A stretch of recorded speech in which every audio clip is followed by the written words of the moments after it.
Greetings, Thank you for tuning in to SEGA Saturn Shiro, the only podcast committed to preventing the Dark Dragon from reaching the tower. Now that sounds very Panzer-esque, and that's because today, your Shiros Ben, Kay, and myself will spend the next while discussing what is perhaps the most famous IP tied to the Saturn, and that is, of course, Panzer Dragoon. We'll briefly go over every game in the Panzer universe that we could find, We'll share our experiences with the games and even read some of your responses to our recent Panzer discussion tweets and posts. Now, one more thing before we dive in. You may be wondering, where's Patrick? Did the Dark Dragon get to him? Well, fear not, everything is well with our intrepid host. He is actually in the middle of a move. He's moving into a new house, so he's extremely busy. And will only be on very briefly a little bit later on in the cast. But by our next episode, he'll be back to regularly scheduled programming. Alright, so let's dive right in. Let's do a very brief overview of every single game that we could find in the Panzer Dragoon universe. So, of course, it all started with the original Panzer Dragoon. It released in '95. And it made heavy use of the infinite plane that the VDP-2 chip on the Saturn produces. It was really noted for its opening cinematic and orchestral score, both of which were obviously a huge leap over what was available in 16-bit. It ran at a pretty good 20 frames per second. It was scored by Yoshitaka Azuma, and it was a full Red Book audio soundtrack that was timed to gameplay events, which in itself was pretty novel at the time. That's amazing, actually. Yeah, it was amazing, wasn't it? And I don't think that folks had seen that before. So, you're exiting a cave and you get that flash of light and the score just picks up. I thought that was just phenomenal. And it really, in those early days, Panzer Dragoon was the best example of what the Saturn, offered. Maybe more so than Virtua Fighter or even Daytona USA. It was Panzer Dragoon that grabbed people's attention. The Xbox Panzer Dragoon Orta title includes the Windows PC version of the original Panzer Dragoon as an unlockable. And just another thing to mention, there are two versions of the Windows PC game. One is the customized for the NV1 graphics card, which uses quads as the geometric primitive, while the second version was set up with more traditional graphic cards. And next after that, we had the sequel, which was Panzer Dragoon Zwei, or let me see if I'm pronouncing that right. What is the German pronunciation there, Peter? It's Zwei, so do Panzer Dragoon Zwei. Zwei. Okay, great. Thank you very much. And this came out a year later in '96. This one ran at 30 frames per second and included multiple routes, evolving dragons, and even a berserker attack, which really added a lot to the gameplay. The score itself was changed to chiptune and was scored by Yayoi Wachi. And it was, at the time, the most expensive game Sega had ever done, which was pretty impressive. And for their effort, it came out really nice. There's a lot of good review on this game. Next up on the list, the final installment on the Saturn was probably the most famous of the series, Panzer Dragoon Saga, in Japan known as Azel Panzer Dragoon Rpg. Came out in 1998, but development had begun in 1996 at about the same time as Zwei. And the game was billed as competition for Final Fantasy VII. But reality is, they're both wonderful games, and they're very different as how they handle an RPG style of game. In the West, there is a very low print run. So, as everyone knows, you can command $500, $600, $700 for this game, depending on condition, if it's the English translation versions. Also of note, you lucky Europeans out there, you guys got the first disc in its entirety available as a demo, I believe attached to one of the Sega Saturn specific magazines that ran at the time. Yeah, from what I'm understanding is basically they did an extra run on the first disc in Europe, and that's basically what the demo disc is. Yeah, you can tell the difference because it specifically states that it's a demo disc, but having the entire first disc, like 1/4, probably actually, like when you think about how little is actually on the end like the fourth disc, you got probably about more than a quarter of gameplay available to you for free. And that's kind of epic. So good on you, Sega Europe. Moving on from that, next game that kind of follows the main line, like at least the rail shooter versions, was the Panzer Dragoon Orta that came out on the Xbox, even though it wasn't actually the next released game. It's the last main sequence game. It was released in 2002 exclusively on the Xbox, and only some of Team Andromeda worked on that. But part of the reason why it was an Xbox exclusive is because the director of Panzer Dragoon, Yukio Futasugi, had actually been hired over and worked at Microsoft Game Studios in Japan during that time, and among other things produced Phantom Dust on the original Xbox. Now, somewhere, we were doing their notes for the show, and I had remembered that an interview had occurred with him, and one of the questions that was asked in this interview was if the title Phantom Dust had anything to do with Panzer Dragoon, and he had confirmed yes it was in that interview. But of course, I'm not credible right now because I can't find it for the life of me. So other things to note about Panzer Dragoon Orta is that it ran at a very nice 60 frames per second, and it also supported widescreen as well as progressive scan output. So it was one of the most beautiful games on the Xbox, and quite frankly, one of the most beautiful games produced during that entire time period, the early 2000s. Now, it is a rail shooter, but there is question as to whether or not it is 100% canon with story. Different sources will say different things. We should also not forget the Game Gear game. So this is one that not too many folks are aware of. It's Panzer Dragoon Mini. So it's really the only game in the series where there is no rider on the Dragon. And obviously, it's a very limited sort of game because it's running on, being a Game Gear game, it's essentially running on Master System hardware. The game's notable because it doesn't really have much of a story to it. The creator of the series, Yukio Futatsugi, he confirmed in an interview with 1UP that he really had no involvement with Panzer Dragoon Mini, besides approving the packaging. And it was actually Sega of America that did everything else for this one. Now, if we're going to get really obscure, there's two other Panzer Dragoon games out there, and these are both made by Tiger Electronics.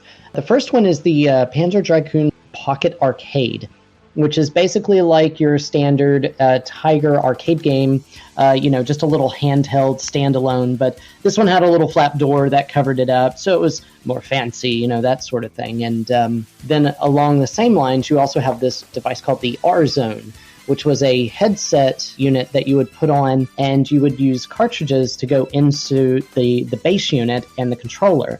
And so what you would do is you'd hold the controller in your hand, and you'd have the headset on, and through the little visor piece is what you would see the game with. And it was all in red. And so I have played one of these in the past, and they were very, very interesting to play with. They're not too major or anything in particular, but the interesting thing about these two, the R-Zone and the Pocket Arcade, is it's actually the same game. Like, if you fire them up, the models and everything that's used between them is literally the same thing.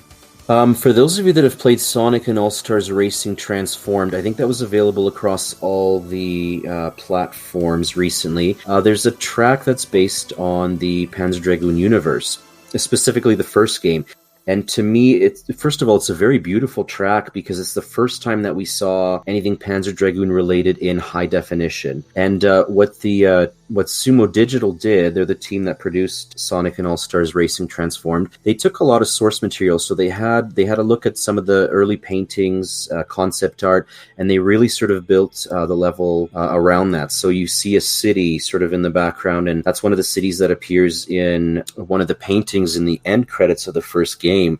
And then as you sort of play through the track, you do encounter the blue armored dragon, the solo-winged dragon. There is also a point where you see Shellkoof. That's one of the airborne towers, and it sort of flies away into the distance. So really a nice homage to a lot of the concepts from the Saturn Panzer games, and to see it running in really solid frame rate and high definition.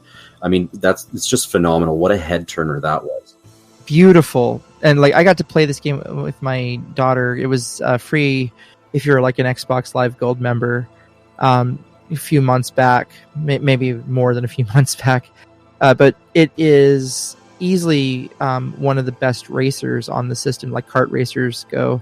But to just like imagine yourself playing a game in the Panzer universe where you get to see all of these various level aspects, and it is so purely the Panzer aesthetic, like it is unmistakable for anything else.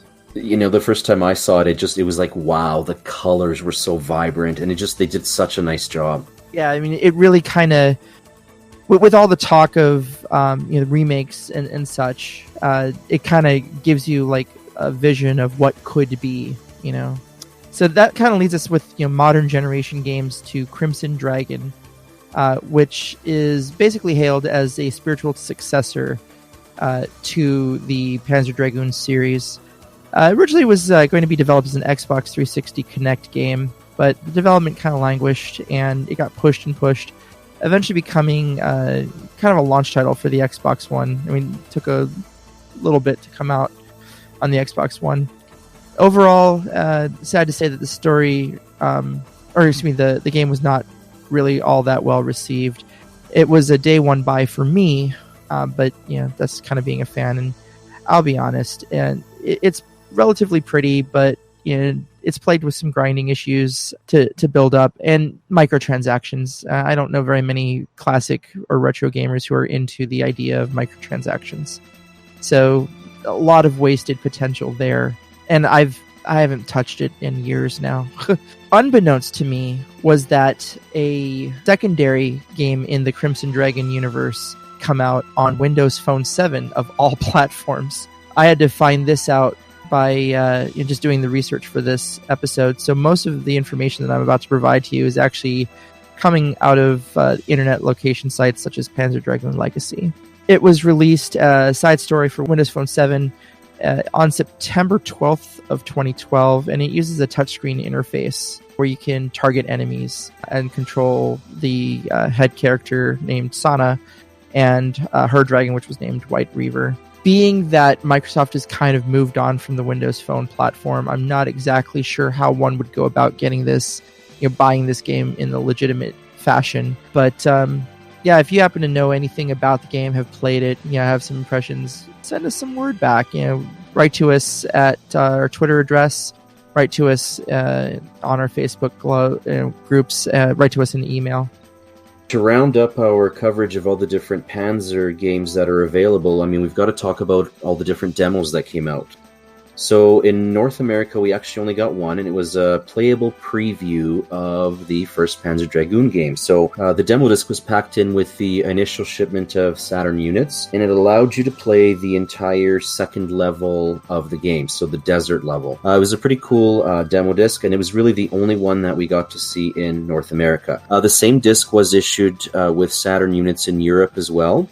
Japan also only got one demo disc, and it was that of Azel Panzer Dragoon Rpg, so that obviously came a little bit later in the Saturn's life cycle. Now, Europe had a lot more demo discs, so there were 4 flash discs which featured Panzer in some form or other, and those were discs 1, 2, 6, and 7 in the Flash series. And as well, as Kay mentioned earlier, there was that first disc of the Panzer Dragoon Saga that was available on the cover of the official SEGA Saturn magazine in one of the issues there. It was really, actually, again, we've mentioned this before, but it's just such an awesome way to sort of bundle roughly a quarter of the game and try to entice gamers of the time to buy the full product. Like it was really well done. And then just to round things up, for the Xbox there were 2 demo discs, both in the PAL regions for Panzer Dragoon Orta.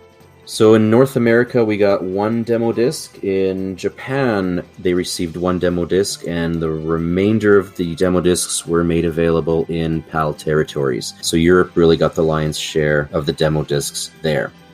Now, all this information that we have been talking about, if you're interested in really diving into the ins and outs of the Panzer Dragoon universe, the best place to do that on the internet is on the Panzer Dragoon Legacy website. We want to give these guys a shout out because they're really the most comprehensive resource of Panzer stuff that you can find on the interwebs. And we do want to, put a special shout out and thanks to Claire Sawyer, who's one of the most passionate and knowledgeable Panzer people in the world, and she does hang out in the Panzer Dragoon Legacy space. And really, we encourage you to listen to our back catalog of episodes, and especially the first episode of Season 2. That's when we discussed the 20th anniversary of Panzer Dragoon Saga and what was at the time the forthcoming Panzer Dragoon Saga Resurrection album.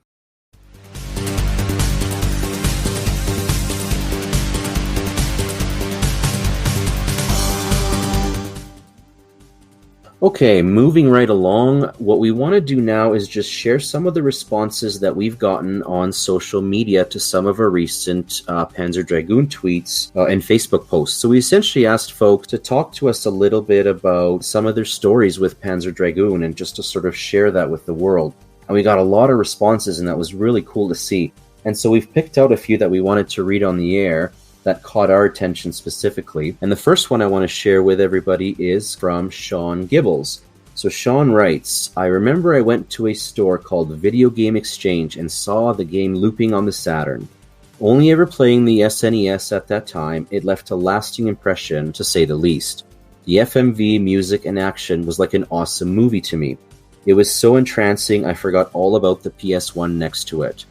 And that's awesome. I love that, because anytime you can forget about the PS1 and spend more time with the Saturn, and especially Panzer Dragoon, mission accomplished.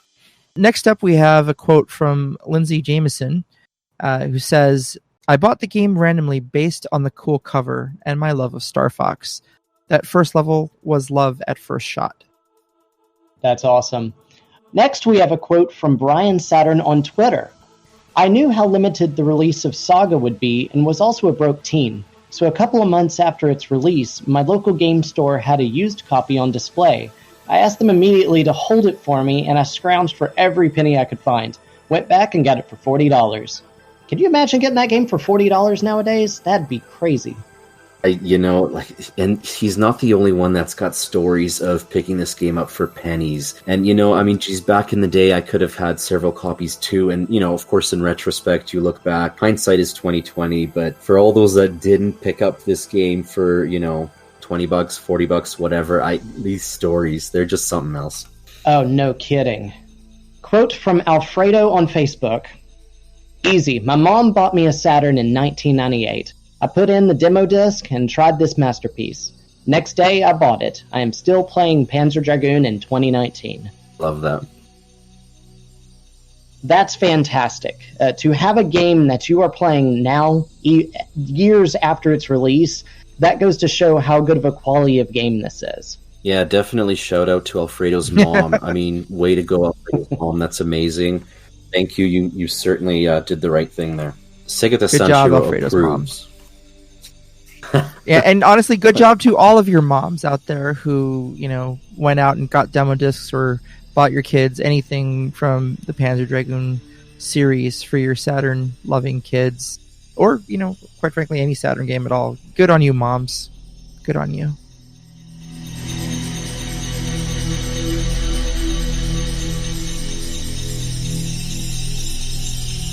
All right, so our next little bit here are our own personal Panzer-related stories. I'm going to start off with a quote from our very own Dave Lee, also known as Saturn Dave on Facebook. Being a Saturn fan in the 90s was fun, for me at least, because the whole console was really a mystery. It was true that as kids, very little advertising made it to our eyes in the end. Bye. So much of what I learned or discovered about this game came in tiny drops. My little brother and I discovered that our county library system had a few copies of various Saturn games floating around from location to location. So we'd place holds on everything, regardless of what it was, just so we could try stuff out. One of those games was Panzer Dragoon and Panzer Dragoon Y, which we checked out over and over again because they were so damn good. we couldn't believe that there were these amazing games that hardly anyone knew about. Isn't that the truth, though? Like, I mean, I've heard that from so many people that, you know, they would stumble upon the Panzer games, and this is especially true of Saga as well, and they were these amazing games and people loved them, but no one else around them knew anything about them. So it's almost like they were in on a little secret, you know, in gaming, and they had these games that were so good and so few people got to experience them. So that's a common... Yeah. I want to just throw another shout out to Dave Lee and his brother's public library system for having, you know, the foresight to allow your public patrons to borrow and check out Saturn games. Absolutely. You know, I want to share my story with Panzer Dragoon, because I do have, you know, a rather interesting story, especially with the first game. So my first experience with the Saturn is I rented it in late 95, and I rented it with two games, the first of which was Panzer Dragoon. The other one was Virtua Fighter, I believe. Anyways, Panzer Dragoon, I mean, I was hooked. So first off, the cinematic opening to me was just mind-blowing. I mean, I'd never seen anything like it. And then the soundtrack, too, that was so far ahead of what 16-bit could offer. And I was just graduating up from the Genesis, which didn't have, you know, the best sound hardware. So to get this, you know, scored audio soundtrack was just unbelievable. And I mean, I couldn't believe how good the game was. And really, that made me realize that I just had to buy a Saturn. Now, at the time, I was in my early teens. I didn't, you know, have any sources of income or anything. And the Saturn wasn't exactly the cheapest machine on the block. So what I ended up doing is I ended up getting myself a paper route. And, you know, I ended up saving for months and months to be able to finally afford my SEGA Saturn. And a few months prior to getting my Saturn, I actually picked up a copy of Panzer Dragoon, knowing that I wouldn't have a system to play it on. But really, it was a way to keep me motivated so that I wouldn't lose sight of the fact that, you know, I had to save for that Saturn and not spend my money on anything else. And one of the sort of advantages or benefits of having just the game without the system to play it on is the game disc actually contains the whole soundtrack as Red Book audio. So you could slap it into your CD player or my Discman at the time and listen to that wonderful soundtrack, you know, anywhere I wanted to. And it's just such a good soundtrack. That's such a memory for me. And so ultimately, Panzer Dragoon is my oldest Sega Saturn game that I own. It's the game I've owned the longest since, you know, early 96 all the way to today. I still have the same disc. It still plays, and I still enjoy firing it up from time to time because I think it's a game that's held up incredibly well. You know, I really love hearing these stories of everybody's experience with the Panzer Dragoon games, be it Saga, the first game, the second game, which I keep mispronouncing, and it just any of them. They're all fantastic, and they're, like you say, a hidden gem that you're led into this little secret. And so my experience with them is a little different as well. And as you know, my first experience with a Saturn is with a friend that had one at launch. We'd go over to her house and play games after school, and it'd be all these multiplayer games like Bomberman and all of those type of things. We would have a blast with them. Now, she never got Panzer Dragoon while I knew her. She may have picked it up later, but while we were over there playing games, it was not one that she had ever gotten. So years later, when I got my own Saturn, this was around the year 2005, I got one with a stack of games, and included in that stack of games was the first Panzer Dragoon. At the time, I had never played it. It was definitely new to me, and I was going through these games, just trying them out briefly to get an idea of the gameplay, and when I popped in the Panzer Dragoon, and I was instantly grabbed by its gameplay. It became an instant favorite of mine that I still go back to this day. It's such a timeless game. Like, you know, yes, it doesn't look as pretty, obviously, now in 2019. And, you know, the upcoming remake is going to take care of that. But the gameplay, you know, the soundtrack, the story, the minimalist aspect to it, it works today just as well as it did back in the day. Kay, do you have a story you'd like to share? Yeah, longtime listeners, probably familiar with my story. As far as my interaction with Panzer Dragoon specifically, we had a local Toys R Us, and I was a bored high school student, and bored high school students mean go out and bored broke high school students go out and play games for free. So I was constantly at the Toys R Us demos, demo kiosks for the PlayStation and the Sega Saturn and the N64.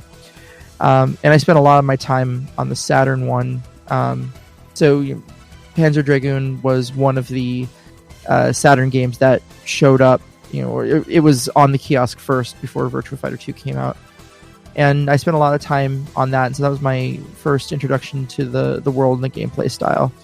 But I think one of my most important, cherished memories related to Panzer is I had never played Saga.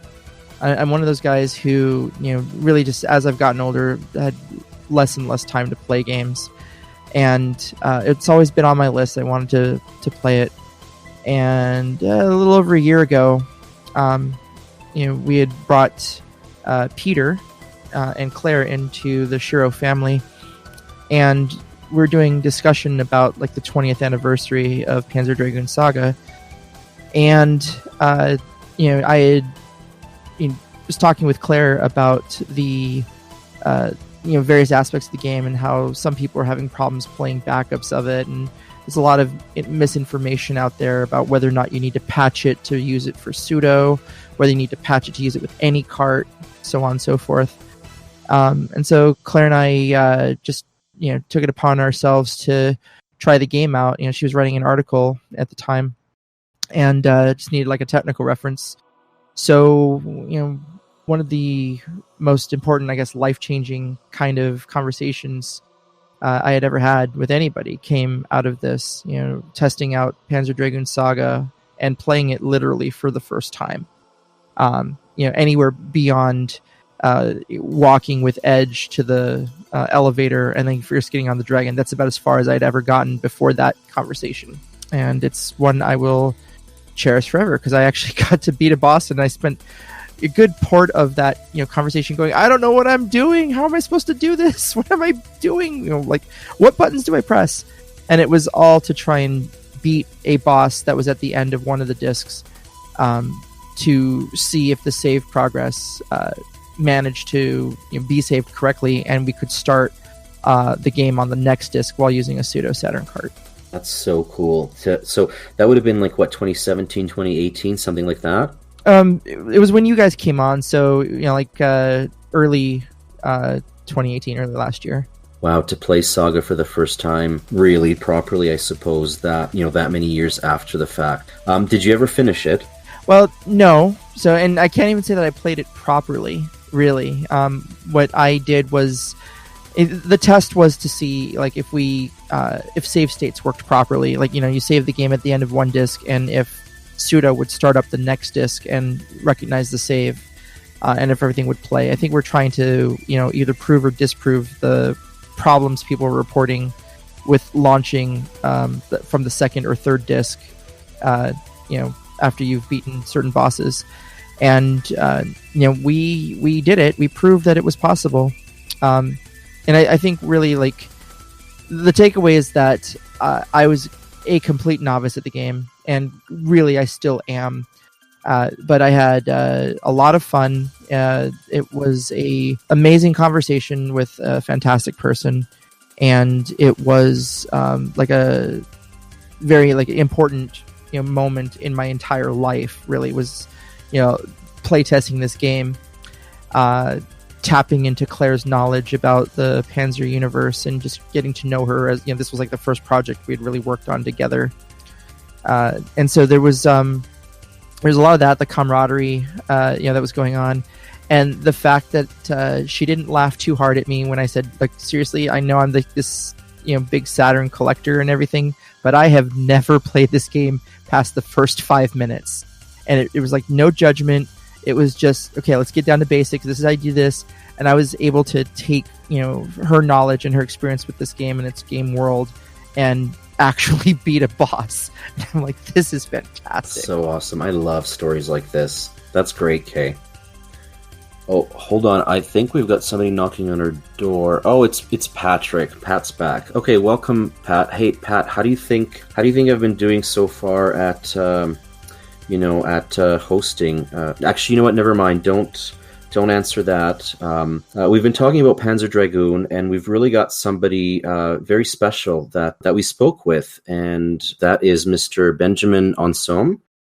Benjamin is the producer of the upcoming Panzer Dragoon Remake, and so we are very happy to have been able to sit down and speak with Benjamin, and we're going to play that interview for you now. So, Pat, take it away. All right, so I'd like to welcome our guest, Benjamin Anselme, to the podcast, who is the producer of the new Panzer Dragoon Remake coming on the Nintendo Switch. I'd like to welcome you today, Benjamin. Hey, hello everyone. All right, so before we start off, why don't you tell us a little about who you are and your role on the project? Of course, I used to manage a video game studio during 10 years. The video game studio was called Sushi, and I already worked on existing IPs because I was working for Square Enix, and we were making new Fear Effect games. So we released one game in 2019, and we were working on the remake of Fear Effect 1. And I had to stop the studio, but I continue working with Zbigniew, who's my Polish partner. He's the CEO of Forever Entertainment. It's a very big European publisher, especially on Switch. And so we start working on the crazy project. It was pitching SEGA to make a new version of Panzer Dragoon. It was like, I think 1 year ago, something like this. And we worked a lot and we pitched a lot, and at the end SEGA said yes. So since then I'm working on the project. I'm producing the project, so I'm helping the team to develop the game. I'm working on communication, etc., etc. Nice, yeah, I love those Fear Effect games, so I have to thank you for that for sure, and definitely thank you for pitching Panzer the SEGA. I know we haven't got one in a while, so it's really nice to have something coming after all these years. Yeah, we worked a lot on this project, but we were extremely excited when they say, okay, maybe let's try something, and at the end, let's do it together, and it was really great. And since then, it's awesome. We are working very hard. We announced it. I mean, Nintendo announced it for us during E3, and since then, it's crazy for us. So it's great. Oh, it's awesome, and we're, as fans of the series, we're very grateful for your guys going ahead and doing that. Did you play the original Panzer Dragoon games when they were current, and are you a Panzer Dragoon fan? To be honest, when I was young, I was more a Nintendo guy, so I didn't have the Sega consoles until late, I think 2000, so maybe few years after the release. But when I got the Saturn, I bought the Panzer Dragoon 1, 2, of course, and SEGA, and I played it a lot. So I am currently a fan, but not when they were released.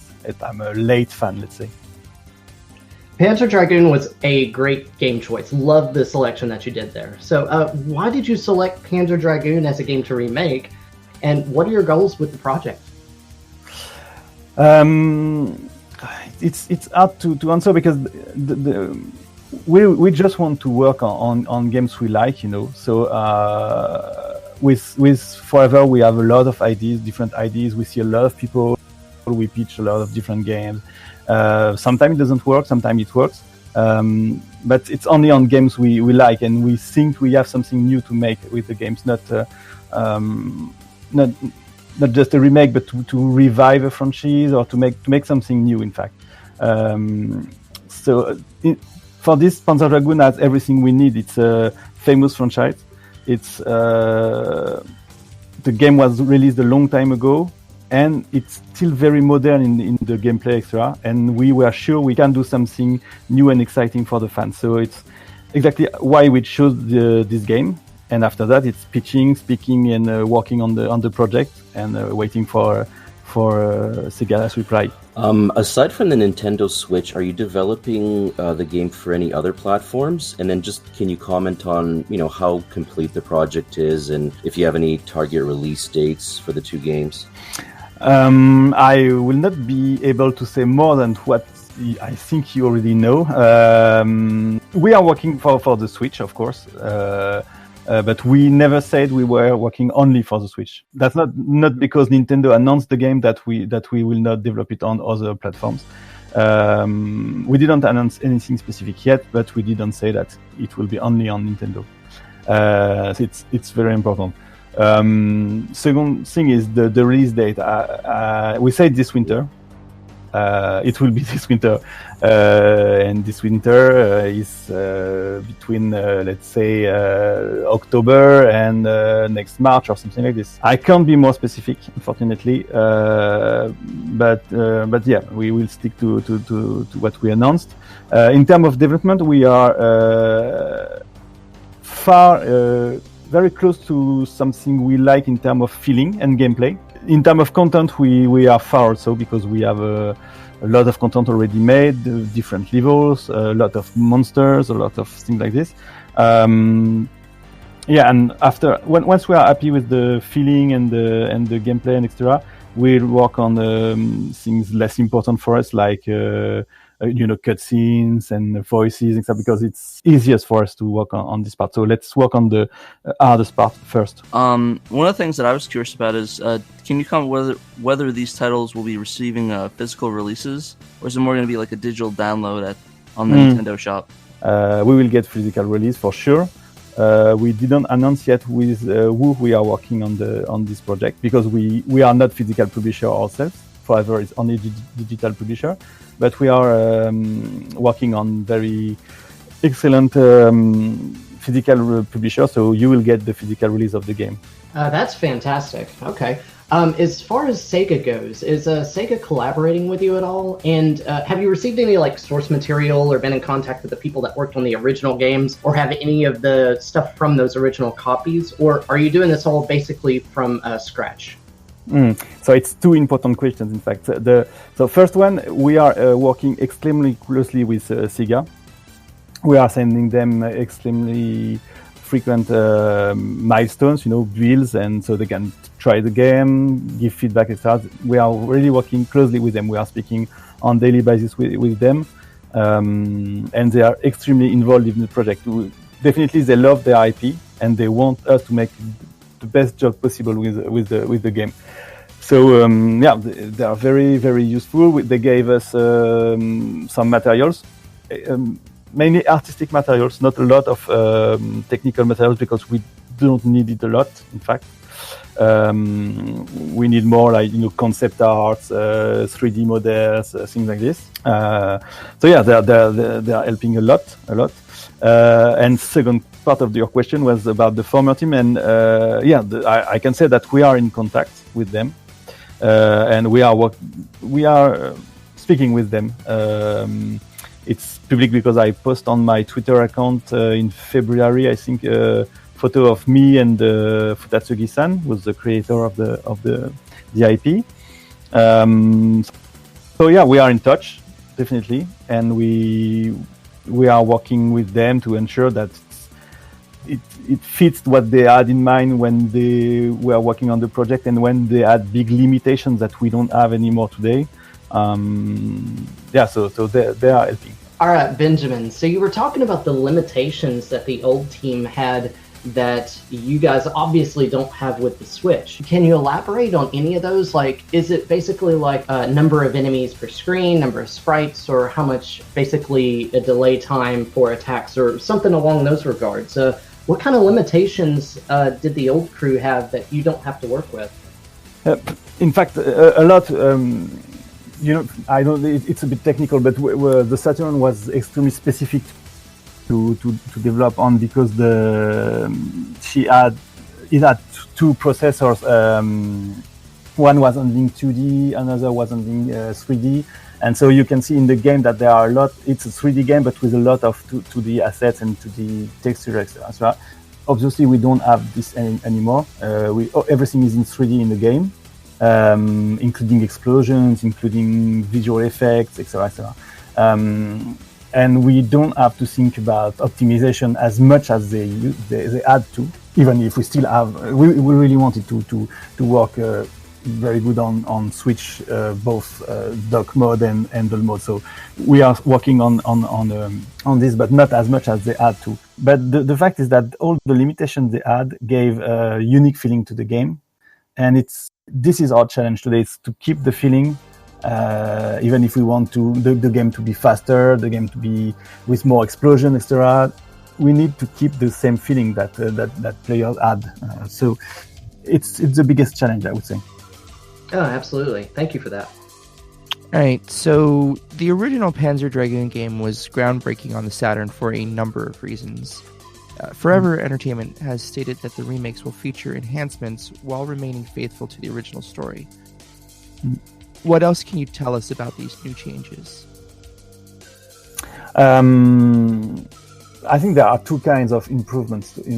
Improvements of modernization. Maybe we can say for the game. The first one is as you saw, graphics are obviously much more detailed and HD than they were. We also have the freedom to put a lot of assets on the levels to make something maybe closest to what the developers maybe had in mind back then, but couldn't. Like when you are in a temple, in the original game, it's a water lake with few columns, And in our game, you can see the temple. There are a lot of columns. The columns are falling, etc. It's artistical only, but it's an important improvement for us. The second part is few modes. We want to stick really close to the original game, but we will add few options. Let's say it's not mode, it's options. First, the fact that you can switch between remastered music and original music. The fact that you can add shaders like CRT lines or something like this. It will only change graphically the game, but it will be a nice addition for the players. In terms of content, in terms of game mode, etc., we'll be extremely close to the original game. That is excellent news about the music. That was really the question I wanted to ask next, because the soundtrack for the original game, composed by Yoshitaka Azuma, it's really considered one of the best soundtracks of all time for video games. So the fact that it's in as an option in the game, I think, is excellent. And so you were mentioning that there will also be a remastered version. Is that the case? You will get, in fact, two versions of the music, the original one and a new one. Unfortunately, I can't say more about the new one, but in the next weeks you will get some nice news, and I think if you like the IP, you will like the news. I can't say more, and I really want to. But yeah, just stay tuned, because I think every Panzer Dragoon fan will be extremely happy. We're super excited to hear more about that. I love the soundtrack of that. To hear we have all those options is going to be amazing. Okay, so the first Panzer game took a lot of inspirations, including the artwork of French artist Jean Shiro, and he went by the name of Mobius, and he's no longer with us, but I wanted to sort of ask, what is the inspiration behind the remakes, and are you looking to present a certain visual style? The inspiration is really the first game. It may sound stupid, but it's staying very close to the original game and to the feeling, even if in terms of artistic direction, etc. And you look at the game, you have to say immediately, oh, it's a Panzer Dragoon. And the fact is that I don't know if you saw this video on YouTube about the reactions when Nintendo announced the game, but we were extremely happy, because you can see that after 2 seconds, they immediately say, oh, it's Panzer Dragoon, because it's colors, it's just the horn of the dragon, etc. So it's sticking to the original game and imagining what is if they add the possibility to make something today, what would it be? So it's about the texture, and it's a lot of work in terms of proposition. We make proposition, we send to SEGA, we get feedback. Okay, change this. Maybe it was not the idea, etc. So the main inspiration is the original game. I can't say that Moebius is an inspiration for us, but it is indirectly. It was the main, maybe not the main, but a very big inspiration for the team back then. So it is for us too. But we don't look at pictures of Moebius today, saying, okay, what can we add? No, it's not like this. We take the game and we try to see what would it be if the game, original game, was released today. What would it look like? What would it look like? So it's a challenge. It's complicated, and that's why the fans are extremely important for us, because when we get feedback on Twitter, on our Discord channel, etc. We read it with extremely carefully, because we don't think that we are the only one who are able to make to decide what will be the game today. We really think that the fans have to help us. It's amazing. I love that. That's great. So the theme of the Saturn Panzer Dragoon games is kind of like a vast and lonely, very empty world, particularly in the first game. It has a huge open desert with very little activity going on, big forest canopy, and a water world. How do you plan to preserve that feeling of desolation in this remake as you're adding more graphics and elements to it? It's extremely important, because it's most of the feedback we had following the announcement was about this. The thing is that it's impossible for us today to make a game as empty as it was before. It was empty because they didn't have the choice. Today we have the choice. So it's impossible. I mean, fans are extremely important for us, but our mission is also to convince new fans and enlarge the audience of the game. And you cannot do that with exactly same level design as it was in the original game. So we had to add more elements. Definitely, as you saw in the trailer, there are much more elements, there are much more details, animations, things happening in the background, etc. And that's a choice, and we will go, definitely we'll go in this direction for the rest of the development, because, fans are extremely important, but in the same time, we need new players if we want to see more projects in the Panzer Dragoon IP. So we'll go this direction. The thing is that we analyzed is that the feeling this emptiness gave you is feeling of freedom, and we are really looking in this direction, and we really want to keep this feeling of freedom. The fact that you can play, look around you, it's extremely important in terms of gameplay, but also in terms of visual and artistic direction. And the fact that it's a rail shooter, but I think it's one of the reasons why the game was so successful and so important in the video game history. It's a rail shooter, so it's basically the most the less free game possible. You are on race and you have to follow the race. But despite this, you have an incredible feeling of freedom when you play the game, and that's what we are looking for. And I hope we will manage to get this feeling. I mean, when I play the game, because I play it a lot, I have this feeling. So I think we are in good direction. But I hope we manage to please the fan also with that. But this is an important question, because we have a lot of feedback about this, and I want to say to fans, we have to make more details. We cannot make an empty lake with nothing in on the lake. We have to put more details, but let's do it a smart way. I absolutely believe the fans are going to love the details that you guys are going to make. Another thing that I was kind of curious about is, so the first Panzer Dragoon featured very basic gameplay where you hit the button to basically change your view, your dynamic mode, you look around, you fire, you hold it down to lock on target, that sort of thing. But then when Panzer Dragoon Y came in, it featured improvements such as the branching paths, an evolving dragon, and a berserker attack. Will any of these features from the second game make it into the first Panzer Remake? And how will the new games play differently from the originals if you're shifting the control just slightly? Short answer, no. No, we will stick to the original game content.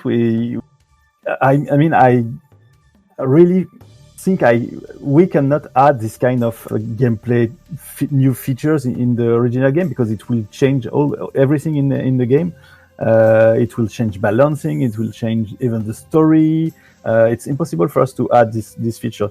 But in the same time, that we already announced that we are working on Panzer Dragoon 5. And of course, these features will be in Panzer Dragoon's vibe, but not in Panzer Dragoon 1. It's very one-to-one game compared to the original in terms of mechanics and gameplay features. I gotcha. Can you tell us any additions to the game, such as new levels, features, secrets, Easter eggs that you want to maybe have us keep an eye out for? First thing is the music. Second thing is the visual options like new shaders, etc. So you will be able to have a feeling very close to the original game, and if you want to play with all options, etc., you will get a feeling very close to a new one. Nice, yeah, we're definitely looking forward to all those features. You can't give us any Easter eggs to keep an eye out for or anything that. No, I can't. And anyway, if I give it to you, it's not Easter egg anymore. So you will have to discover. Fair enough. Thank you. The original Panzer featured a very compelling story from the perspective of the Dragon Riders Kyle and Lundi. When experiencing the story through their eyes, the player felt a sense of being a part of a much bigger story. There's an air of mystery. What are your plans to implement the story in the remakes? And will you also use a minimalist approach to maintain the mystery around the story? About the story, everything will be also the same. Cutscenes will be, of course, remade and improved a lot. And I think you will love the cutscenes we are working on. But yeah, in terms of story, it's the same. We won't add nothing new. We won't change anything because it's not our job, and I think the only one we can change or do in addition to the story is the former team, not us. So our job is to make a new version of the game. When there was a dialogue in the original games, it was spoken in a fictional language with subtitles. The language had kind of a very consistent Teutonic, Germanic sound to it.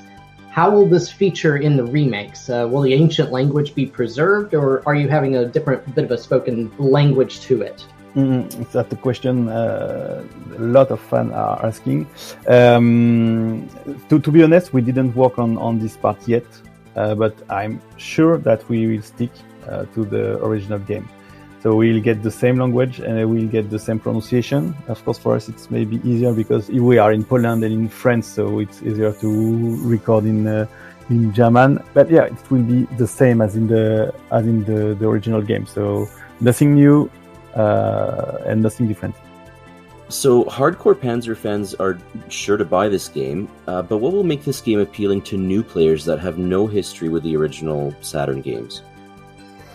It's extremely important question for us because, as I said, our mission is not only to please the fan. It's extremely important, and we are really doing our best to please the fan and ensure that all the fans from the Panzer Dragoon 1 and 2 are happy with what we are making. But in the same time, we have to bring new game to the franchise. And as I said, if we want more projects in the Panzer Dragoon franchise after, we need more players. So I think the game has all it needs to attract new players. I think the game is still very unique. I don't see a lot of race shooters, good race shooters with good story, with nice visuals on the Nintendo Switch especially, but even on PS4, Xbox One, etc. So I think the game has everything it needs to attract new players. It needs to look gorgeous. That's extremely important because a lot of players who don't know the game will buy only because they are seeing nice screenshots. And we also need the community to support us and say on the forum, on articles, on reviews that the game is good, if it is, of course. The game is good and you enjoyed it even today. Because a lot of people will not play the game on an emulator or on a computer. So we really need to convince these people to try. And after, it's our job. Once they try, they like it. But that's what we need, and that's why community is extremely important.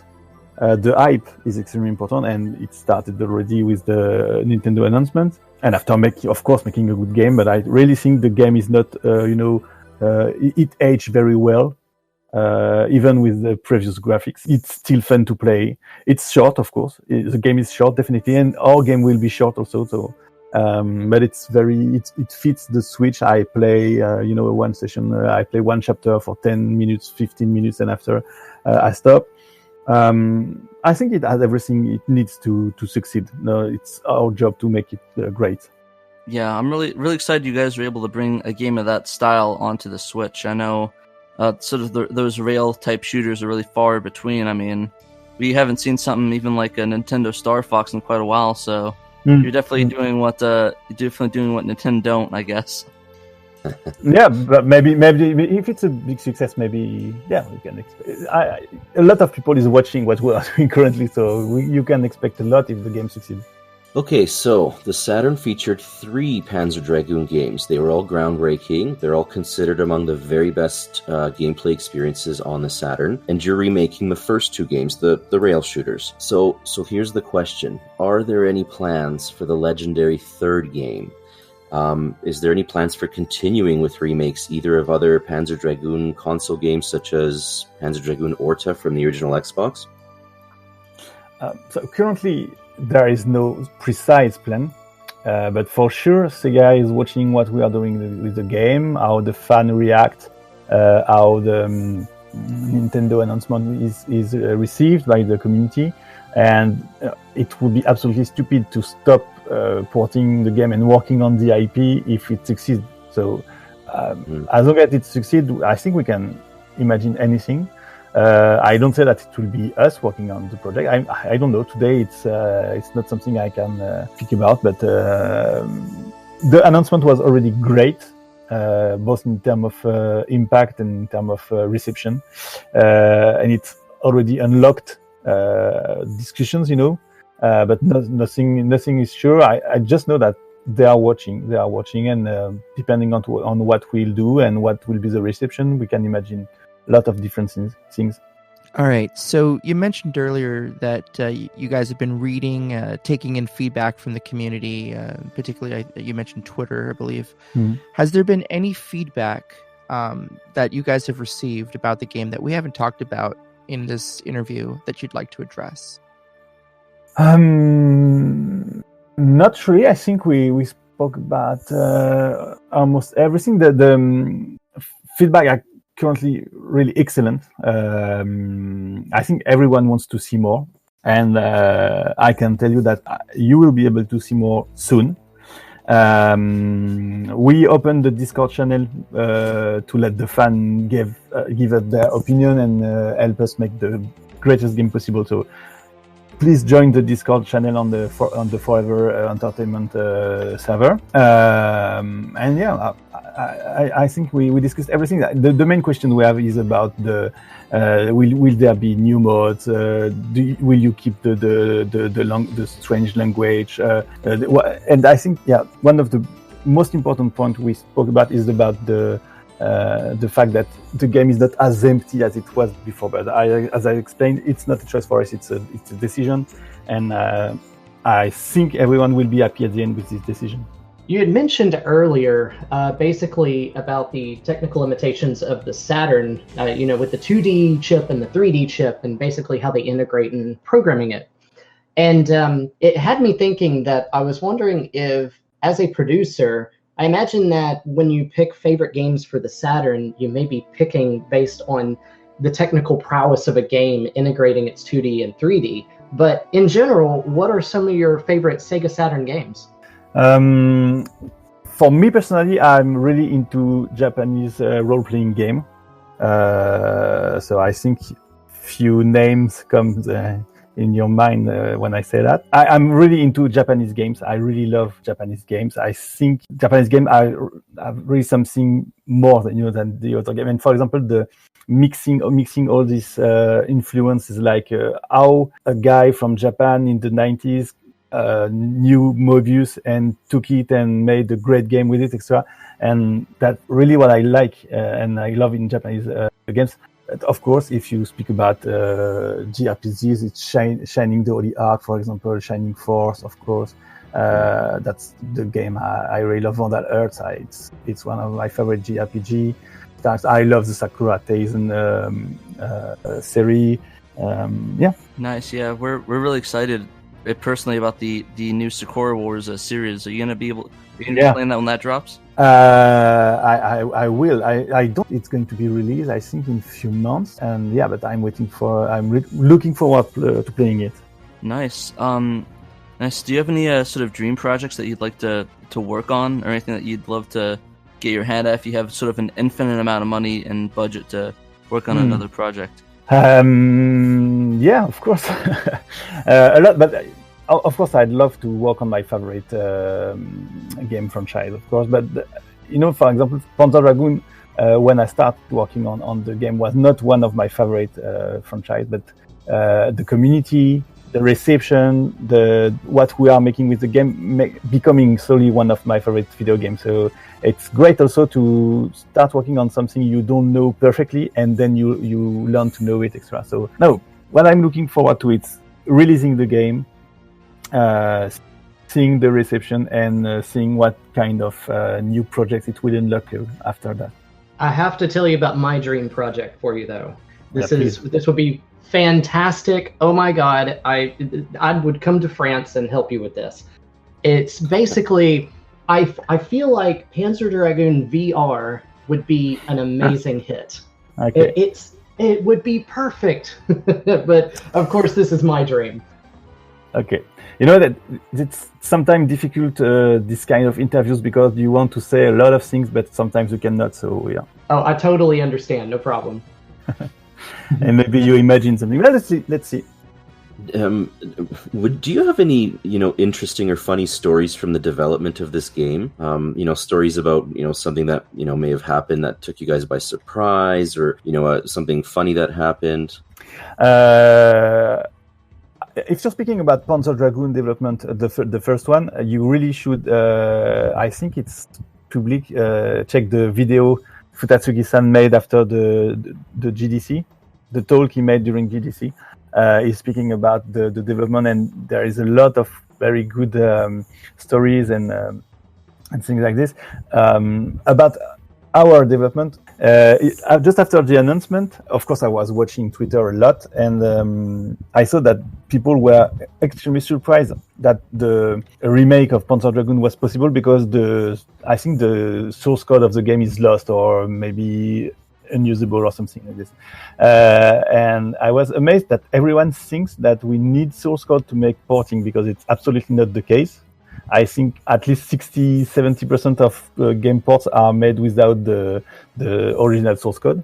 And it's crazy and funny that the people who are not really into video game industry thinks that you need the source code to port the game. It's absolutely not the case. And so you can imagine that there is no game that it's impossible to port. You can port any game. In fact, it's just playing it, trying to get the same feeling, copying it, but you absolutely don't need the source code.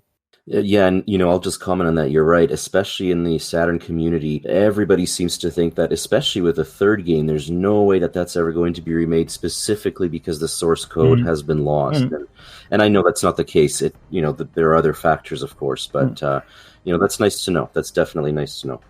And you know that most of the game, I think most, if not all the game during the 90s, all the video game companies lost the source code. When we were working for Square Enix on the Fear Effect IP, they don't have the source code of Fear Effect anymore. And they don't even have any, materials, no concept art, no 3D models, nothing. So, and it's not a big problem. Of course, it's better if you can have some materials, but it's not a very big deal if you can't. Yep.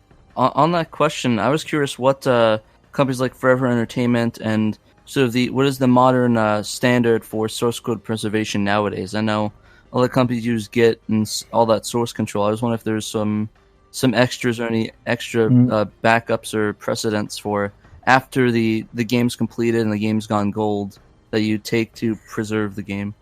I think we are much more aware about this because we know that we may need the source code 2 years, 5 years, 10 years after the end of the development. But basically, it's versioning of the source code, so Git or SVN, but Git today, and local backup, and that's it. And it's enough to make the game run again and modify it if you need, etc. So, can you maybe tell people who might not be so in the industry if you see like a difference between porting a game and doing a remake? You're right, and thank you for this question, because to be extremely precise, you need the code to port, but not to remake. If you want porting is taking the game as it is and putting it on a new device. For this, you need the code. Even if I think, for example, I'm not sure, but I think Square Enix and, for example, for the Final Fantasy on the Switch, is taking an emulator and ISO of the CD, so they don't really need the code, but you need the code in most of the cases. For Remake, it's very different. You start from scratch, just with the inspiration of the game. You can try to be as close as possible, or you can take some freedom with the original game, but you don't need it, because you will start from scratch. And I mean from scratch, it's creating the 3D models again, even concept arts again. For example, we created a lot of concept arts from existing creators and monsters, but still we created new concept arts. Of course, new models, new sound effects, new visual effects, and of course, new code. No, it's excellent. I'm kind of curious, and I know you can't say, but in terms of music, Sayori Kobayashi ended up doing a lot of work on, the later Panzer Dragoon games, and I know you can't say, but it makes me curious whether there will be any involvement from, somebody like her. So we will wait and see. We're very excited. Let's wait and see. But we do as much as we can to please the fans. So if the fans say that Kobayashi-san is the most legit, musician since the previous one is dead, I don't remember his name. Sorry. Shitaka Azuma. Yeah, exactly. So we are listening to that and making our best. Finally, is there any messages you'd like to pass along to the Panzer Dragoon fans? I want to thank them, because honestly, since we announced the game, we've been overwhelmed by positive energy. So that's great. I hope it will continue until the release of the game. I'm sure it will. We are reading extremely carefully your feedback. Even you can write it on my Twitter. So it's at and awesome, ANSEAUME. And on Forever Discord server, of course. And it's extremely important for us. You are as much expert as we are in the game, so we really need you. And thank you, because it's only positive, and it's great. All right, thank you. Thank you for your time, and we wish you a stress-free development period. Thank you. Bye.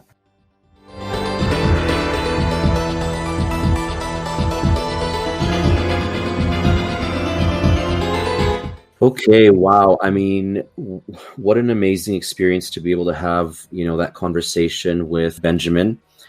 First of all, I mean, there's a whole lot of information that we just took in, guys, so I want to break it down a little bit and just discuss really, bullet by bullet, what we just learned. So the first thing I want to talk about is, so he mentioned the release date being this winter, and then he quantified that by saying that would be anywhere from October of this year all the way up to March 2020. So quite a big window, but this game is coming. My favorite aspect, one of my favorite aspects about this interview is that, while he was talking about that, he made mention of the fact that it's not really necessary to have the original source code to port a game, but then, actually made mention of the difference between porting a game, which does, he specifically stated, so everybody out there who says you don't need the source code to port a game, we have an authority on it stating, yes, you need the source code to port a game. This is not a port. This is a ground-up remake. And that's an important distinction. Yeah, absolutely. And this remake is looking like it's going to be amazing. And on top of that, I have a massive wall of games, physical collection. And so while I would totally be buying this game, even if it was just a digital download only, no problem whatsoever. But the fact that it will receive a physical release, that's awesome. Now, we don't know who will produce the physical version, but we do know that it is coming, so I'm really hyped about that. Oh, yeah, totally. A lot of folks are, either physical all the way, or some people are saying, no, go digital. But, I mean, to have both options is excellent, because, both sets of fans are going to be catered to. So Panzer Dragoon Remake has so far been announced for the Switch, but Benjamin did say that it is not only for the Switch, not exclusive to the Switch. Now, obviously, no other platforms have been announced. There's only so many of them, though. It's not going to be all that hard to guess where else this game is going to be is going to end up. But ultimately, it's really cool that it is coming to the Switch. We can presume it's going to come to the PlayStation 4 and to the Xbox One, and so everybody's going to have an opportunity to play Panzer Dragoon Remake. All right, so another takeaway that we have is that Forever Entertainment wants to remain very close to the original game. There will be very few new features aside from aesthetic upgrades. It's going to have the same levels, the same storyline, same overall gameplay features, and it will have the same unique Panzer-like language. So, very good news for people who are fans of staying true to the original source material. Yeah, but you do also get some rearranged music, which is really going to be really nice. But if you want to stay true to the original, then you can also switch between the original and the rearranged music. So the new artist is not yet revealed, but it is a known personality in the Panzer world. So it's possibly Sayori Kobayashi, possibly, maybe, perhaps. Yeah, that's, that would be fun, eh? I mean, if anyone, as a fan, if anyone should do the rearranged music, I would hope that it's Sayori Kobayashi. She did the score for Panzer Dragoon Saga, and she also, had the very recent Rearrange album, and she just did a phenomenal job. So, for her to take the original work, Yoshitaka Azuma's work, and rearrange it, that's going to be super exciting to me, and that's going to add an awesome dimension to this game. If she ends up being the one involved. Yes, and you're right, Kane. We should at this point just point out that this is just us speculating as fans. Benjamin was very clear that nothing's confirmed yet. That it'll obviously eventually be revealed, and it is somebody who is known in the Panzer community. But at this point, it's just speculation that it's going to be Sayori Kobayashi. It could end up being somebody different. So we'll wait and see on that. But if everything points the way it seems to be pointing, you heard it here first. Absolutely. Speaking of things that you heard here first, so Benjamin mentioned that his team is now working with the original team, and that's Yukio Futatsugi's team. First of all, I think that's super awesome. Because it allows them to make sure that this remake is in line with what the original team's vision of the game was. Back then, obviously, a lot of what became Panzer Dragoon, was done the way it was because the Saturn had technical limitations. That's not really the case anymore, and so, a developer might be tempted to just, add a whole bunch of stuff into a game, and, eventually that game doesn't really look like the original anymore. And so the fact that, they are consulting with the original team and wanting to make sure that they stay true to that original vision, as a Panzer fan, I like that. That's just the greatest news ever. And so that's just super exciting that, he's been able to confirm that for us. And I'll say, to that point, I was one of those in our last cast who was kind of a little bit on the skeptical side of things. We saw the trailer that was done, and we all kind of had our reactions to it. And one of the biggest reactions I had, I think a lot of people kind of shared this because Ben did mention it a couple of times in our interview. There was some criticism levied at the idea that the Panzer world that a lot of us played, especially for the first game, was very stark, desolate, empty, lonely, and that kind of added for some of us to the aesthetic of the game. But him saying that he's working with original members from Team Andromeda, and that he wants to stay true to the vision of the game. Now, I want people, who are like me and have been levying criticism to hear that, statement. He wants to stay true to the original vision, not to the original final product. And that's kind of got my head turning. How many of us really know what, was on the artwork, the production demo artwork for Team Andromeda when they were first planning out Panzer Dragoon and its world? Maybe they had to scale back a lot of what they wanted to do simply because of the technical limitations at the time. So, it's got me cautiously optimistic that, maybe we've never really had anything to worry about in the first place, because Forever Entertainment, they're really going to focus on that original vision. But that aside, in our interview, Ben mentioned, a cool feature he'd like to see, and I think, a lot of us who've been playing around with VR, feel the same way. Panzer Dragoon, really kind of lends itself to the idea of wearing a headset, looking around your world, and seeing what you can aim and shoot at. So the idea of the possibility of a feature such as, a VR mode, the Nintendo Labo, kind of supports some limited VR. That's kind of cool. Not confirmed, but if there was ever a wink, wink, nudge, nudge moment, that kind of felt like it, didn't it?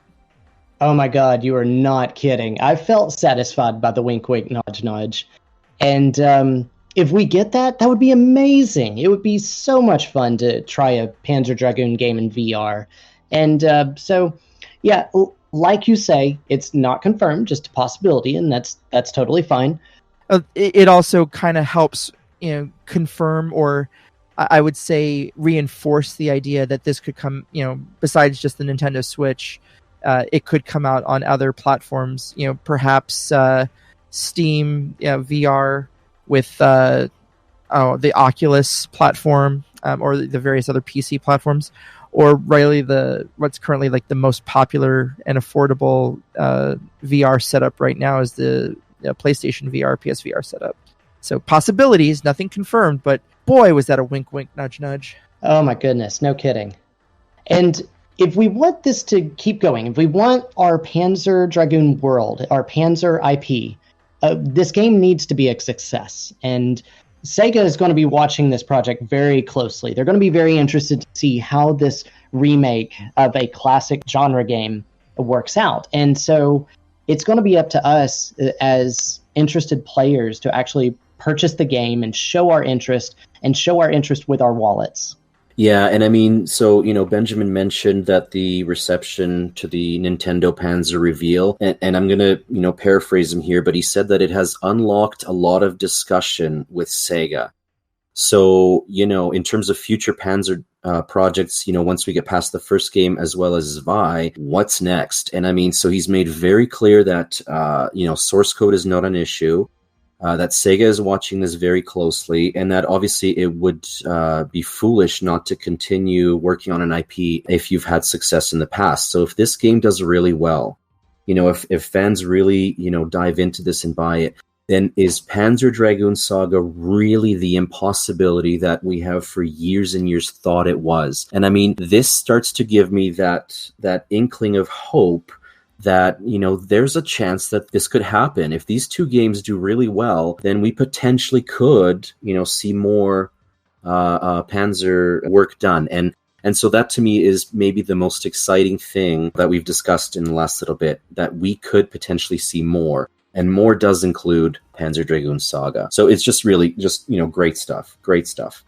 I need to give a particularly special shout out to Peter for making this past interview happen. We have all been kind of excited about this remake, and unbeknownst to most of you, when we're putting together an episode, we do a lot of planning and prep work. I mean, some of our ideas for shows have gone back years in the past, but we had a particularly fun with this because our Canadian bacon over here, Peter, is of Polish descent and actually speaks the language.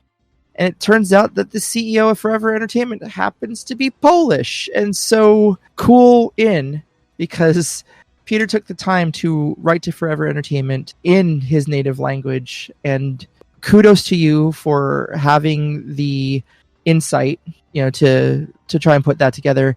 And really an amazing interview, end result. So I just want to make sure that proper credit goes to our editor-in-chief, Mr. Peter Malik. Aw, thanks, eh? Pour some syrup on me.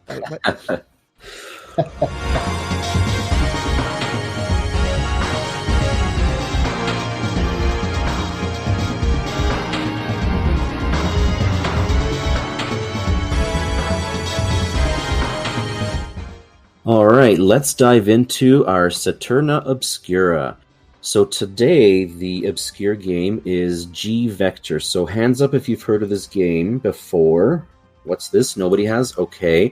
So it's a game in the same, I'm going to say the same vein as Panzer Dragoon in terms of a gameplay style, but obviously it's, it is quite different as well, and it is obscure enough that most of you have not heard about it. So we've all taken a bit of time to play a little bit of it, and I'm just curious what you guys' impressions were of G Vector. Ben, do you want to kick us off?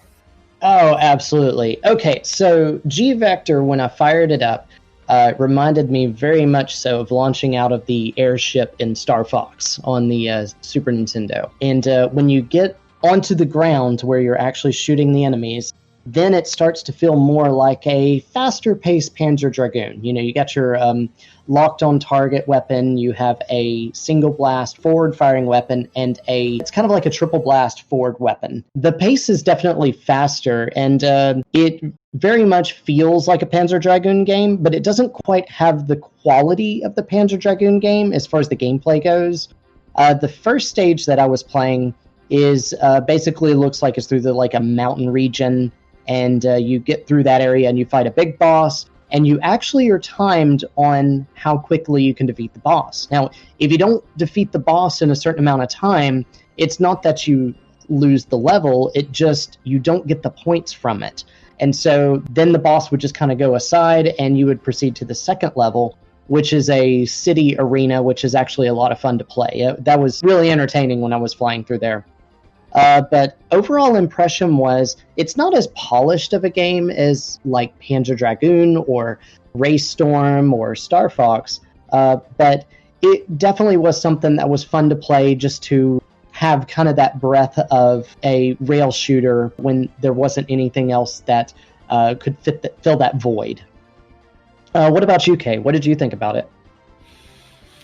So first off, if you don't know, I suck at video games. I'm really kind of bad at them. It's almost comical. Okay, anyway, I played this game, in specific for this cast, just to prep for it, and the Saturna Obscura.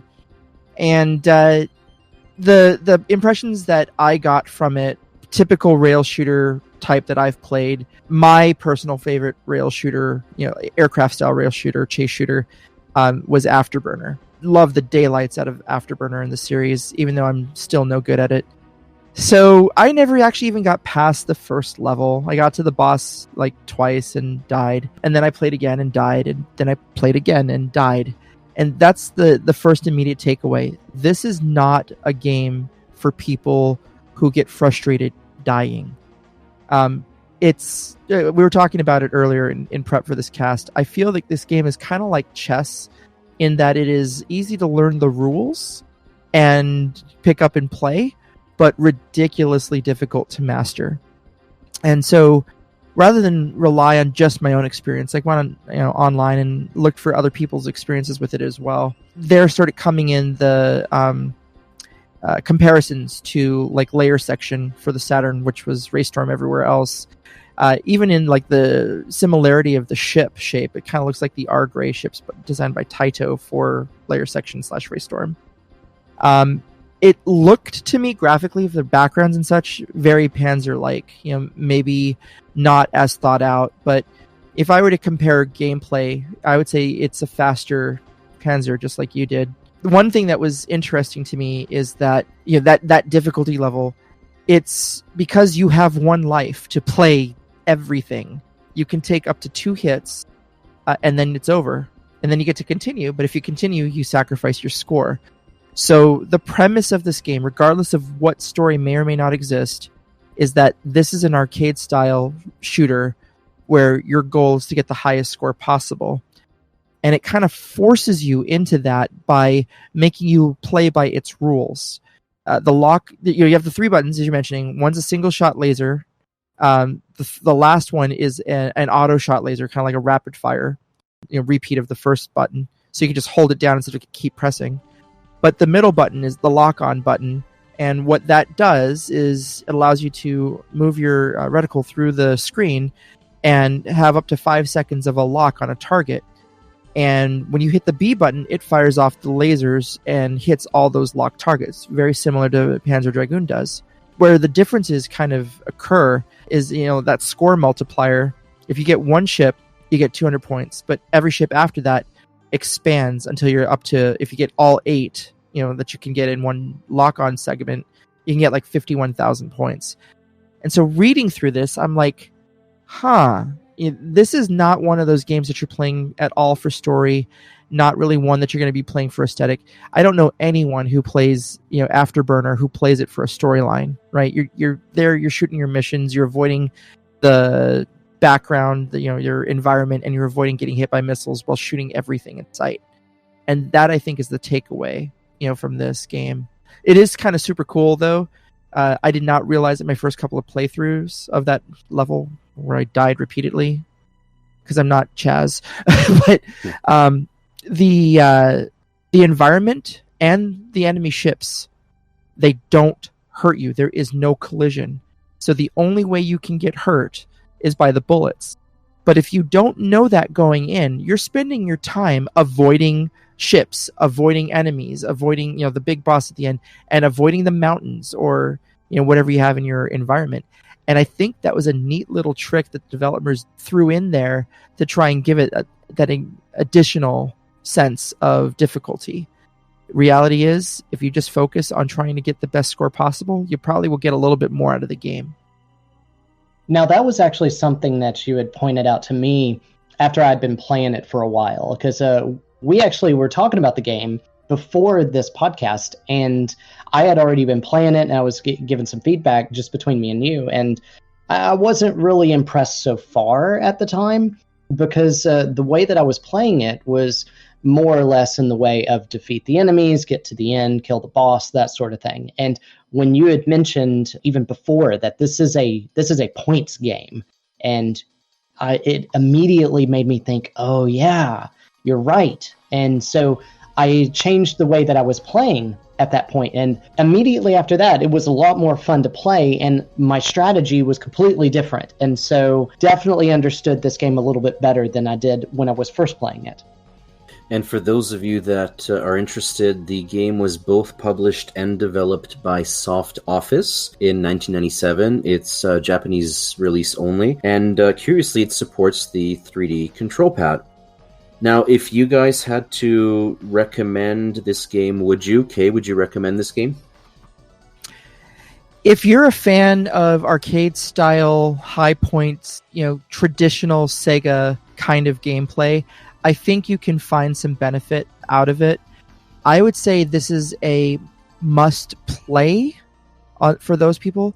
I cannot recommend you purchase this game. There's not a lot of depth beyond that shooting aspect. And I think, as we've kind of discussed here, a lot of how the tricks that they use to force you to play the game that they want you to play, it's cool that they did that, but after you've discovered those secrets, it's literally get the best score you can. I can't say that it's worth the prices that it's going for on eBay based on that. What about you, Ben? If you're the type of gamer that has already played Van Ark, if you've played Race Storm, if you've played Layer Section, if you've played all of these type of shooter games, and you want something else, I would absolutely recommend this game. If you are a gamer that has not played any of those aforementioned games, this isn't a game that I would recommend first, because the quality of these other games is so much higher, and that I would want you to try out the Van Arks and the Star Foxes and the Panzers of the world before going after G-Vector, which just not quite up to part of those games. But otherwise, it's a good, solid game to play after these other ones.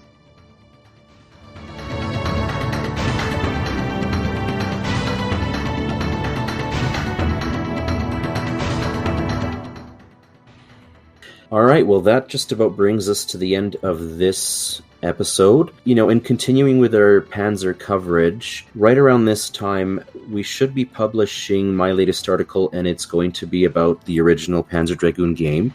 As I've mentioned earlier in the episode, I've got a very personal sort of story that goes with this game. It was my introduction into the Saturn, and so this article will really kind of focus not just on the game itself, but also, on those stories, which I think are so interesting all these years later. This news related just came in to Panzer Dragoon Legacy this past Thursday, so fresh news. MagWest has tweeted that they are welcoming Panzer Dragoon Saga composer Sayori Kobayashi. She will be at MagWest 2019 on September 13th through the 15th in San Jose, California at the Doubletree Hilton. So if you happen to be in the area at the time, go and visit. Something else that we're going to be doing is we're going to be going to PRGE this coming October.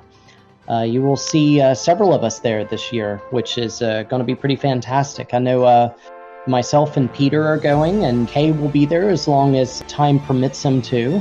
This is something that we're all looking forward to, we all thoroughly enjoy, and if you get the opportunity to come, I highly recommend it. You'll find a lot of Saturn games being played, being sold. You'll have a bunch of collectors around to discuss all of these different things with.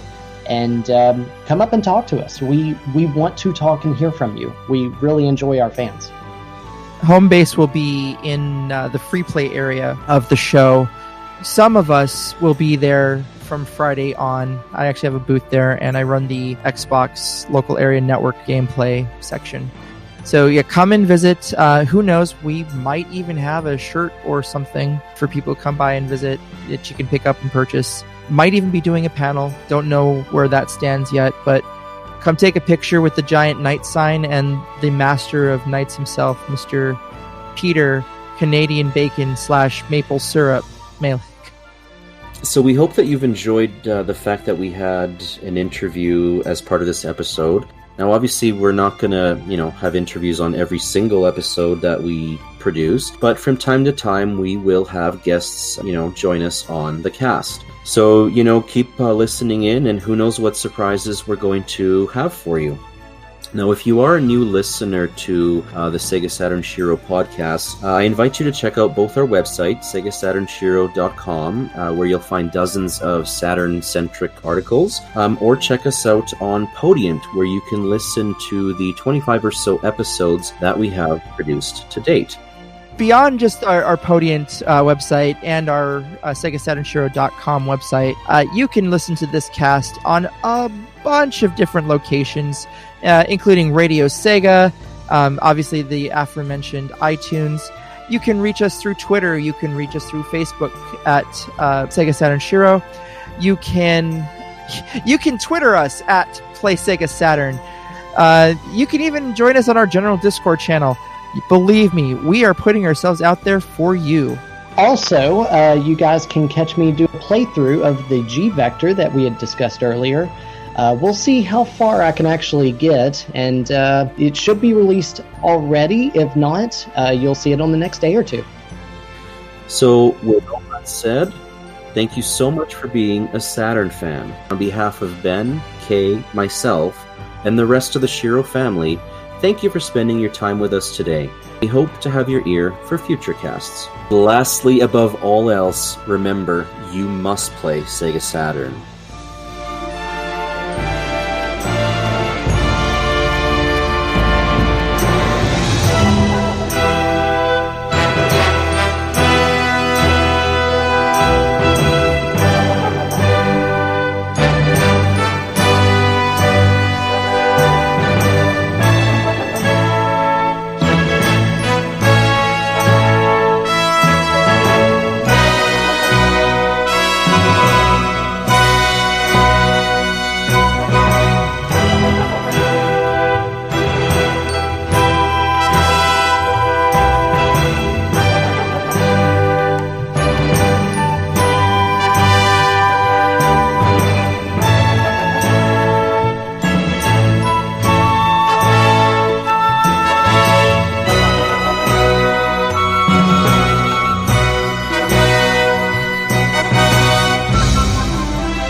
come take a picture with the giant knight sign and the master of knights himself, Mr.